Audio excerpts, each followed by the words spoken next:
అందరికీ మన ప్రభువును రక్షకుడైన యేసుక్రీస్తు వారి పేరిట శుభాభివందనాలండి.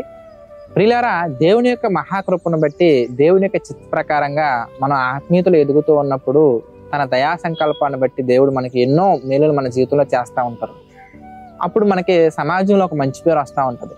అప్పుడు మనకి తెలియకుండానే మన జీవితంలో ఎంతో మంది శత్రువులు మన చుట్టూ ఫామ్ అవుతూ ఉంటారు. మనల్ని ఆత్మీయతలో బలంగా ఉంచడానికి దేవుడు మన చుట్టూ దేవుని యొక్క పిల్లల్ని ఆయన ఇస్తూ ఉంటే, ఆత్మీయతల నుంచి మనల్ని దెబ్బతీయటానికి, విశ్వాసం నుంచి మనం కృంగిపోయేలా చేయడానికి సాతానుడు మన చుట్టూ ఎంతో మంది శత్రువులను మనకు తెలియకుండా మన చుట్టూ ఫామ్ చేస్తూ ఉంటారు. అయితే ప్రభు యొక్క కృపను బట్టి మనం వాళ్ళని ఐడెంటిఫై చేసిన తర్వాత, శత్రువులను మనం ఐడెంటిఫై చేసిన తర్వాత, ఎక్కువ శాతం మంది చేసే కామన్ మిస్టేక్ ఏంటంటే పిల్లరా, వాళ్ళ మీద పగ తీర్చుకోవటం వరకు ప్రయత్నిస్తూ ఉంటారు. కానీ దేవుని పిల్లలుగా మనకు అది మంచి పని కాదు. మరి మనం ఏం చేయాలి బ్రదర్ ఆ సందర్భంలో మనం ఆలోచిస్తే, సమూయేలు మొదటి గ్రంథంలో 18వ అధ్యాయంలో ఒక సందర్భాన్ని మనం చూద్దామండి. 10వ వచనం నుంచి 14వ వచనం వరకు మనం చూడగలిగినట్లయితే, మరునాడు దేవుని యొద్ద నుండి దురాత్మ సౌలు మీదకి బలముగా వచ్చినందున అతడు ఇంటిలో ప్రవచించుచుండగా దావీదు మునుపటిలాగిన వీణ చేత పట్టుకొని వాయించెను.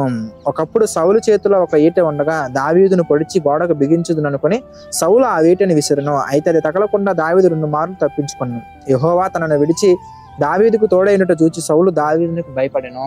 జనరల్ గా మనం ఏం చేస్తూ ఉంటాం అంటే, దేవుడు మనకి ఇచ్చినటువంటి ఆశీర్వాదాన్ని ఉపయోగించి ఇతరులను భయపెట్టడం కోసం మనం చూస్తూ ఉంటాం. అనగా మనకిచ్చిన ఆస్తిని, మనకిచ్చిన బలాన్ని, మనకిచ్చిన పేరుని, మనకిచ్చిన పవర్ని ఉపయోగించి ఎదుటివారి మీద మనం రివెంజ్ తీర్చుకోవడం కోసం ప్రయత్నిస్తూ ఉంటాం. కానీ ఒక విషయం బాగా మీరు ఆలోచించండి, దేవుడు మన పక్షాన ఉండగా మనల్ని భయపెట్టడానికి వచ్చినటువంటి వాళ్ళు దేవుడిని చూసి భయపడాలి కానీ మనల్ని చూసి భయపడకూడదండి.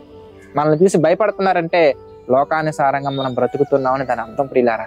అంటే మనం వాళ్ళని భయపెట్టడానికి ఏదో కొత్త ప్రయత్నాలు, కొత్త ఆలోచనలు, మనం ఏమి ప్లాన్స్ వేయాల్సిన అవసరం లేదు, కానీ దేవుని చిత్త ప్రకారంగా నడుచుకుంటే చాలు. ఒకసారి మనం చూస్తే కంటిన్యూషన్ లో 13వ వచనం, కాబట్టి సౌలు అతన్ని తన యొద్ద ఉండనీక సహస్రాధిపతిగా చేసెను.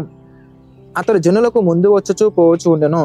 మరియు దావీదు సమస్త విషయములలో సుబుద్ధి కలిగి ప్రవర్తింపగా దేవుడు అతనికి తోడై ఉండెను.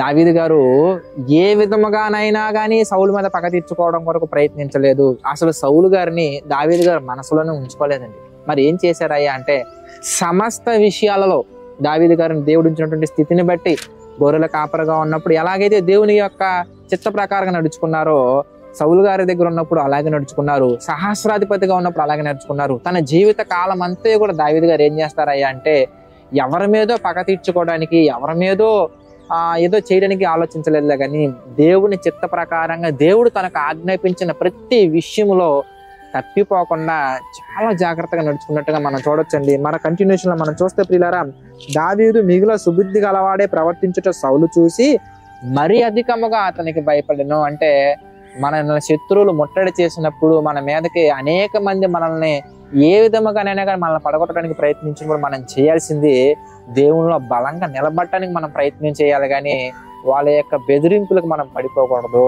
దేవుని వాక్యం సెలవిస్తుంది పిల్లరా, నీతిమంతులు సింహము వలె ధైర్యంగా ఉందరు. కనుక దేవుని చిత్త ప్రకారంగా మనం కనుక నడుచుకున్నట్లయితే, మనలో ఉన్నటువంటి దేవుని యొక్క రోషమును బట్టి, మనలో ఉన్నటువంటి దేవుని యొక్క ప్రేమను బట్టి, మన పట్ల దేవునికి ఉన్నటువంటి అమితమైన ప్రణాళికను బట్టి, ఆయన కృపను బట్టి శత్రువులను సహితం మిత్రులుగా మార్చగల దేవుడు వాళ్ళని మిత్రులుగా మార్చాలా, లేదంటే వాళ్ళని ఏం చేయాలని దేవునికి బలంగా, కరెక్ట్గా, పర్ఫెక్ట్గా తెలుసు కనుక అలాంటి విషయాలు మనం ఇంటర్ఫియర్ అవ్వకుండా మనం ఏం చేయాలంటే పిల్లరా, ఇంట్రెస్ట్గా ప్రార్థన చేయాలి, ఇంట్రెస్ట్గా బైబిల్ రీడింగ్ చేయాలి, ఇంట్రెస్ట్గా దేవుని యొక్క వాక్యాలను మనం గైకొనాలి.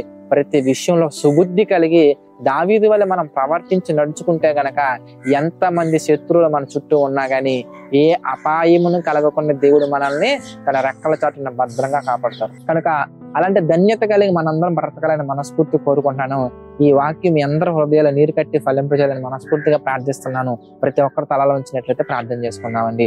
ప్రేమ నమ్మకం కలిగినటువంటి మా ప్రియమైన పరలోకపు తండ్రి, మీ చిత్తాన్ని బట్టి, మీ కృపను బట్టి తండ్రి, అనేకమైన విషయాలు తెలుసుకున్నట్లు మీ కృప చూపించారు ప్రభువా.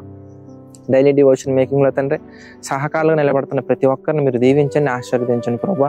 అదేవిధంగా తండ్రి, ఈ యొక్క వాక్యాన్ని అనేక మందికి షేర్ చేస్తున్నటువంటి నీ బిడ్డలను కూడా మీరు జ్ఞాపకం చేసుకోండి తండ్రి. అదేవిధంగా ప్రభువా తండ్రి, ఆర్థిక ఆరోగ్య మానసిక సమస్యలతో బాధపడుతున్న ప్రతి ఒక్కరిని మీరు దీవించండి, ఆశీర్వదించండి. వారి కుంగిన హృదయాలను మాత్రం లేవనెత్తండి. నమ్మకంగా యథార్థంగా మీ యొక్క పరిచయం చేస్తున్న ప్రతి ఒక్కరిని కూడా మా తండ్రి మీరు దీవించండి, ఆశీర్వదించండి తండ్రి. మీ చిత్తమైతే ప్రభువా వారి పరిచయం ఇంకా అనేక ప్రాంతాలకు చేరుకున్నట్లుగా సహాయించండి తండ్రి. మీ చిత్త ప్రకారంగా జేసీ టెంపుల్ ఎంత బలంగా ఎంత గొప్పగా ముందుకు తీసుకువెళ్తుందో కృతజ్ఞతాస్థితులు చెల్లించుకుంటున్నాను తండ్రి. ముందు కూడా మీ చిత్త ప్రకారంగానే ప్రతి ఒక్కరూ మా తండ్రి నడుచుకున్నట్లుగా సహాయం చేయండి. మీ చిత్తమైతే మేము అందరం మరలా కలుసుకొని మీ యొక్క వాక్యాన్ని ధ్యానించుకునే భాగ్యాన్ని దాన్ని అందించమని వేడుకుంటూ మా ప్రభువును రక్షకుడైన యేసుక్రీస్తు వారి పేరిటి ప్రార్థనని వేడుకుంటున్నాము తండ్రి. ఆమేన్. అందరికీ వందనాలండి.